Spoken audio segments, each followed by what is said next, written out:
Welcome to the video tutorial brought to you by Outshine Training and Consulting. This module will guide you on one of the most important aspects of your career, that is, how to do job search. The topics will be covered in 6 sections. At the end of each section, you will be given an assignment, where you can do a self-check on how much you have grasped the topic. Take up the assignment and evaluate your score. Now, let us look at the learning objectives. Understand the process of searching a job as a fresher. Gaining insights on what works and what does not work in a job search. Finally, the main objective is to help you land into a job. Now, let us look at the course details. Creating the right mindset for job search, researching the jobs, sources of jobs, researching companies, applying for jobs, tracking the job search.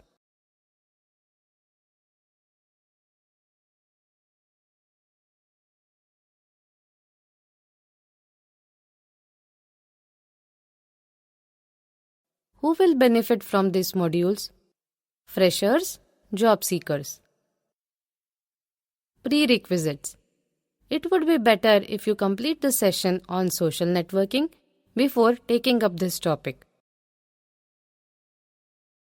Creating the right mindset for job search. Like it or not, job search is a marketing activity. Here, you are the product and company is the buyer. For any sales process to be successful, the salesman or the saleswoman has to be absolutely convinced about the product so that they can sell it to the customer. Unfortunately, during job search, many freshers lose their conviction in themselves and then a downward spiral begins. The person begins to start applying to lesser jobs, hence there are lesser interview calls and hence lower chances of getting a job or lesser chances of getting a job of your choice. Researchers discovered that 1/3 of all job hunters fail because they give up too soon.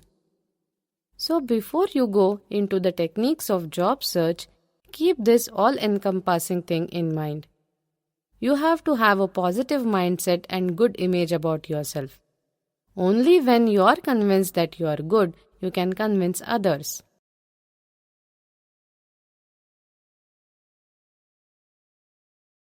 Do a job or study further. Another question faced by students most often is whether to do a job search or to go for higher studies. There is no correct answer for this because it depends upon your personal choice. For example, if you want to make a career in academics, then higher studies might be must. Similarly, you might want to go for an MBA if you have an inclination towards MBA.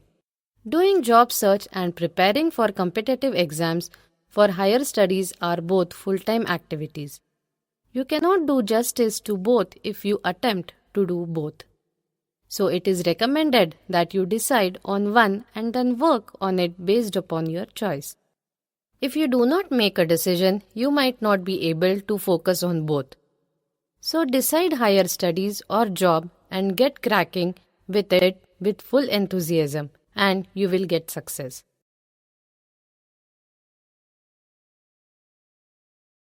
Don't limit to a location. Like a salesman, if you want to sell your product fast, then you need to go where the customers are.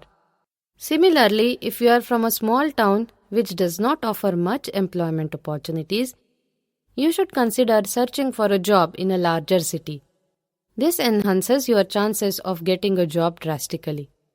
Similarly, you might be from a large town but the industry or types of jobs might be in a different part of the country, in which case you should strongly consider moving to that part and doing a job search. For a fresher, there is always a high preference for hiring local candidates.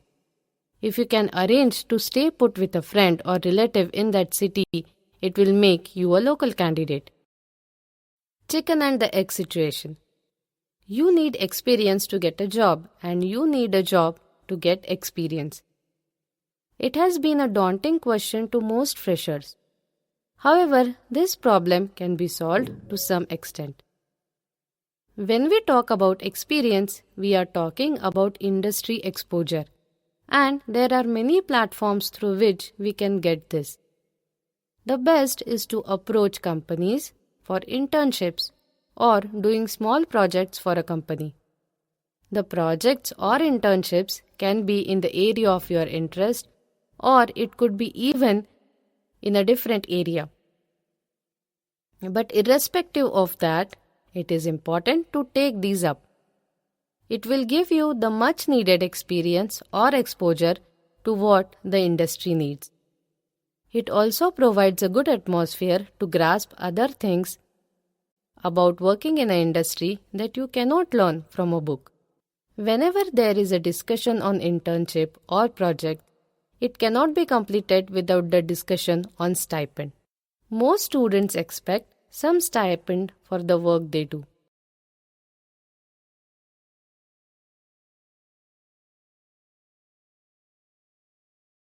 However, they often forget that it is the company which is spending its time and effort to train you.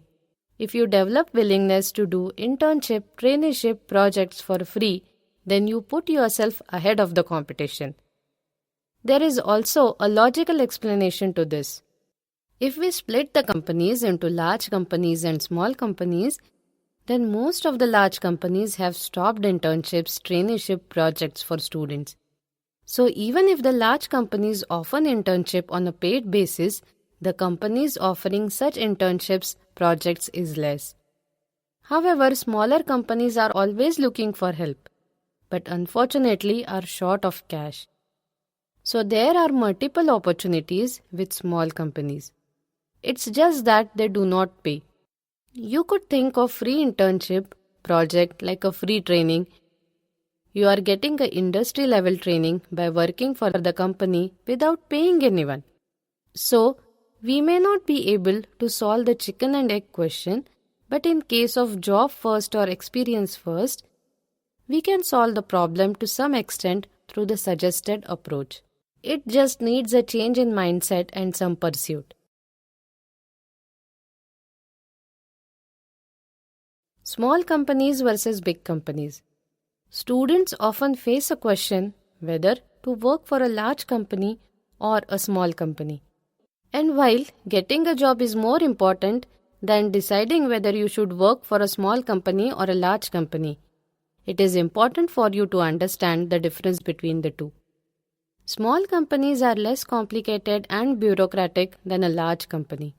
So, there are fewer processes to be followed and more focus on the real work. In large companies, there are structured processes that make working for them relatively easy. Small companies also have a far more personal environment, and you can have a direct interaction with the top management and learn from that interaction. Large companies provide great facilities and brand recognition. In a small company, you can learn more by doing multiple things, which may not be a part of your job description. Large companies provide structured training for the employees. Large companies are more stable and more secure in their financial situation than a small company. So, there are pros and cons for working for both small companies and large companies. What is important to note is that where to work depends more on your individual personality. Work for a small company if you inherently like to do more than what you are asked for, or you like learning on your own by doing more work with a team. Large companies are better for those who tend to learn in a structured fashion. People who want to work according to a defined process and more at ease with the feeling of stability.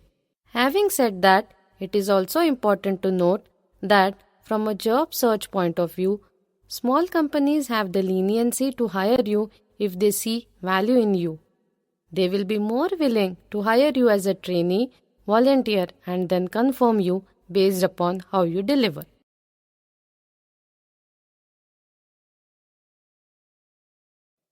Take up this assignment in this section.